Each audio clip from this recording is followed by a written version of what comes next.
नमस्कार, स्वागत है आपका इस वीडियो में। आज हम पढ़ेंगे हिंदी व्याकरण के अंतर्गत स्वर। स्वर की परिभाषा: जिन वर्णों को स्वतंत्र रूप से बोला जा सके उसे स्वर कहते हैं। परंपरागत रूप से स्वरों की संख्या 13 मानी जाती है, लेकिन उच्चारण की दृष्टि से 10 ही स्वर होते हैं। स्वर का अर्थ है ऐसा वर्ण जिसका उच्चारण अपने आप हो सके, जिसको उच्चारण के लिए दूसरे वर्ण से मिलने की आवश्यकता न हो। स्वरों का दूसरा नाम अच भी होता है।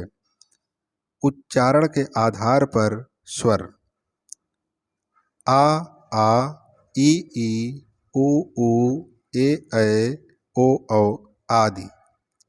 नेक्स्ट हेडिंग है लेखन के आधार पर स्वर: आ, ई, उ, ऐ, ओ, अंग, री आदि। यहाँ दिया हुआ है स्वर के भेद। स्वर के कितने भेद होते हैं? स्वर के 2 भेद होते हैं। पहला है मूल स्वर और दूसरा है संयुक्त स्वर। मूल स्वर किसे कहते हैं? जैसे छोटा आ, बड़ा आ, छोटी ई, बड़ी ई, छोटा ऊ, बड़ा ऊ, ए, ओ। संयुक्त स्वर किसे कहते हैं? जैसे अय जो बना है आ प्लस ए से बना है। और जैसे औ कैसे बना है? आ प्लस ओ से औ बना है। आगे देखते हैं, हेडिंग है मूल स्वर के भेद। मूल स्वर के 3 भेद होते हैं, जैसे ह्रस्व स्वर, दीर्घ स्वर और प्लुत स्वर।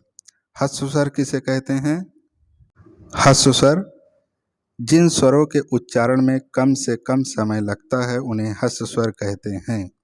ये 4 हैं: छोटा आ, छोटी ई, छोटा ऊ, री।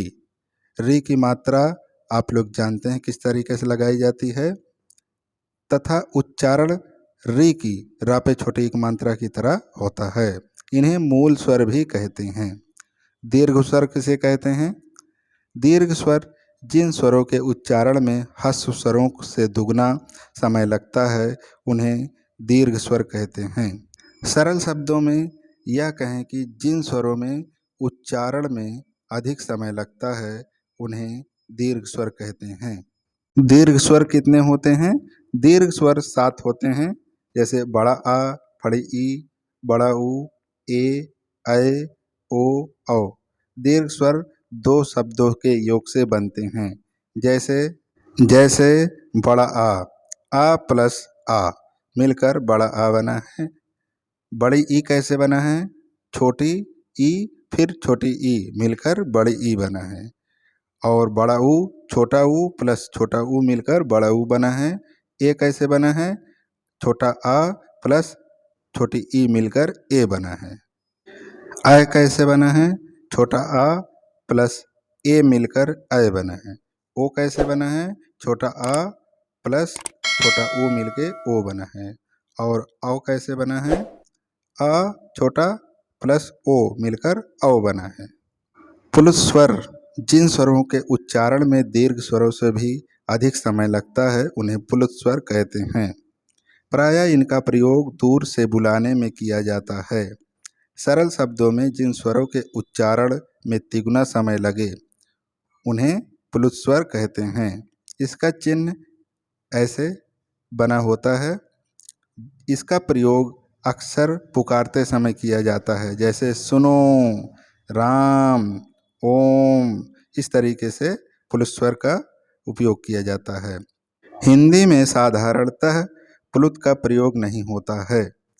वैदिक भाषा में प्लुत स्वर का प्रयोग अधिक हुआ है। इसे त्रिमात्रिक स्वर भी कहते हैं।